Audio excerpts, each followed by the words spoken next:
పుదీనా పచ్చడి, పుదీనా చట్నీ, గుప్పడు ఎండుమిరపకాయలు, ఎండుమిర్చి గోలిచ్చి నూనెలో అంటే 1 స్పూన్ నూనెలో వేయించుకొని తీసి పక్కన పెట్టుకోవాలి. 1 స్పూను వెల్లుల్లిపాయలు వేయించుకొని నూనెలో తీసి పక్కన పెట్టుకోవాలి. అదే నూనెలో 1 స్పూన్ జీలకర్ర, 1 స్పూన్ మెంతులు, 1 స్పూన్ ధనియాలు వేయించుకొని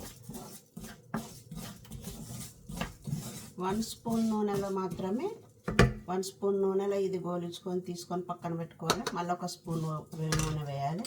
మళ్ళీ వెల్లుల్లిపాయలు దీంతో పాటే గోలిస్తేంది ఇవి మెత్తబడిపోతాయి. అప్పుడు కరకరలాడవు, మనకు మిక్సీలో మెత్తగా తిరగవు. గ్రైండర్లో వేసినప్పుడు మెత్తగా తిరగదు,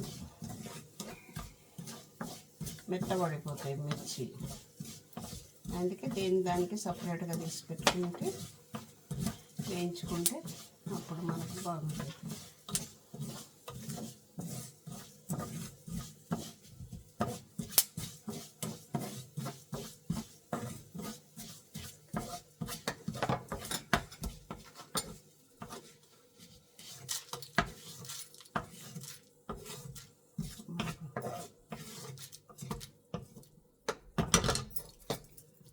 పింక్గా గోడగానే తీసేసుకొని కొంచెం అందులో ఉన్న పర్వాలేదు, తర్వాత పుదీనా వేసేసుకోవాలి.